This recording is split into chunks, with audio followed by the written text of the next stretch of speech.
মুসলিম মহিলাটির লাশ কবরে নামানোর পরে একটি সাপ দেখতে পাওয়া যায়। তারপর ঘটে গেল বিস্ময়কর একটি ঘটনা। মহিলাটি কি এমন পাপ করেছিল, তার কবরে কেনই বা সাপ আসলো, তারপর সেই সাপটি কি করলো, জানতে হলে আমাদের ভিডিওটি শেষ পর্যন্ত দেখতে থাকুন। ঘটনাটি নেওয়া হয়েছে কবরের আযাব গ্রন্থ থেকে। ঘটনাটি ছিল এমন: ইরাকের এক সম্ভ্রান্ত মহিলার মৃত্যু হয়েছিল।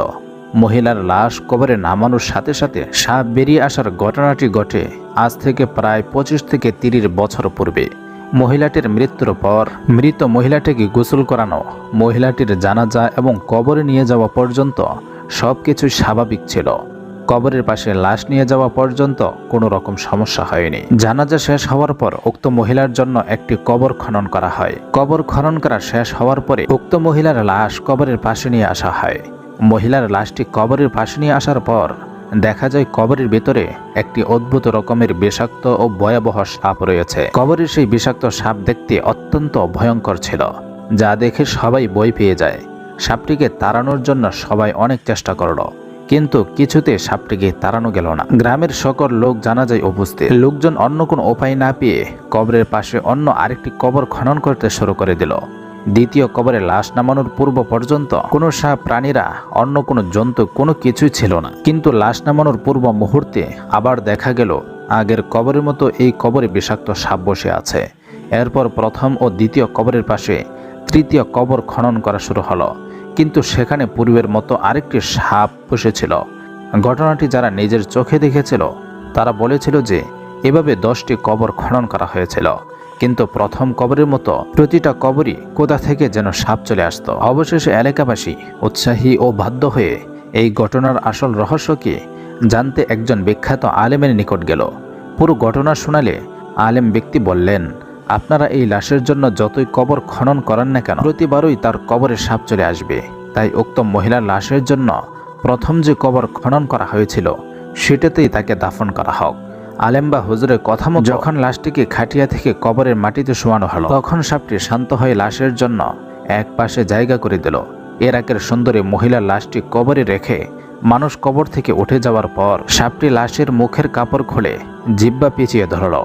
এই ঘটনা দেখে সবাই অবাক হয়ে বলাবলি করতে লাগলো, ঘটনা কেন এমন হচ্ছে? লাশ দাফন করা লোকদের মধ্যে ওই মহিলার স্বামীও ছিল। ওই মহিলার স্বামীকে সবাই জিজ্ঞাসা করলেন, আপনার স্ত্রীর কবরে বিষাক্ত সাপ আসার কারণ কি?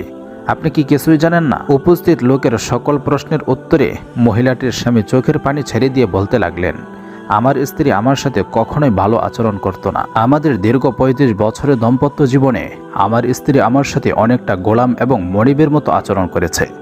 কথায় কথায় আমাকে ধমক দিত এবং খারাপ আচরণ করত। আমার অত্যন্ত আঘাত দিয়ে সে সবসময় আমার সাথে কথা বলত, কিন্তু আমি সবসময় ধৈর্য ধারণ করতাম, কখনো প্রতি উত্তরে তার সাথে খারাপ আচরণ করিনি। এই জন্য আমার মা আমাকে ভূপাগল বলেও ডাকত। আমার গ্রামের মানুষ আমাকে হিজড়া বলে ডাকত। সেই মহিলার স্বামী আরও বললেন, আমি আমার স্ত্রীকে কতটা ভালোবাসতাম যে তাকে আঘাত দিয়ে কথা বলা আমার পক্ষে সম্ভব ছিল না।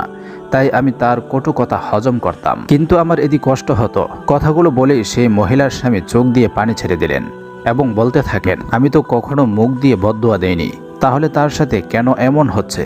তারপর লোকজন বলতে লাগলো, আপনাকে কষ্ট দেওয়ার কারণেই আপনার স্ত্রীর আজ এই দুরবস্থা। আপনি বদদুয়া দেননি ঠিকই, কিন্তু একজন স্বামী হিসাবে আপনার অন্তরাত্মা কষ্ট পেয়েছে, তার কারণে আপনার উচিত এখন তাকে মাফ করে দেওয়া, তার জন্য আল্লাহর কাছে ক্ষমা প্রার্থনা করা। এরপর মহিলার স্বামী আল্লাহ তাআলার নিকট মোনাজাতের মাধ্যমে হাত তুলে দোয়া করতে লাগলেন। তার সাথে উপস্থিত সবাই হাত তুলে মোনাজাত করতে লাগলেন। মহিলার স্বামী 2 হাত তুলে বলতে লাগলেন, হে আল্লাহ, আমি আমার স্ত্রীকে মাফ করে দিয়েছি, অতএব আপনি তাকে মাফ করে দিন। সেই সাথে তাকে আপনি কবরের সকল আযাব থেকে মুক্ত করে দিন। আপনারা হয়তো বিশ্বাস করবেন না, সেই মহিলার স্বামী দোয়া শেষ হবার সাথে সাথেই সেই বিষাক্ত ও ভয়ঙ্কর সাপটি কোথায় যেন হারিয়ে গেল। সকলের চিন্তা দূর হলো এবং সবাই স্বস্তির নিঃশ্বাস ফেলল। রাসূলুল্লাহ সাল্লাল্লাহু আলাইহি ওয়াসাল্লাম বলেছেন, সে প্রকৃত মুসলিম হতে পারে না যার জিহ্বা ও হাত থেকে অপর মুসলিম নিরাপদ নয়। আমাদের মনে রাখতে হবে যে জিহ্বা দিয়ে যে আঘাত দেওয়া হয় তা বিষাক্ত সাপের বিষ থেকেও আরও ভয়ঙ্কর। আমাদের শরীরের হাত দিয়ে আঘাত করলে সে ব্যথা কিছুদিন পর ঠিক হয়ে যায়, কিন্তু জিহ্বা দ্বারা যে আঘাত করা হয় সে আঘাত কখনোই যায় না।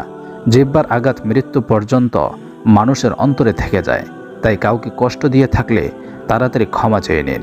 বিশেষ করে পিতামাতা অথবা স্বামীর অন্তরে কখনোই আঘাত দিয়ে কথা বলবেন, কারণ তারা বদদুয়া দিলে আপনার জন্য তা অবশ্যই অনেক বড় ক্ষতির কারণ হতে পারে।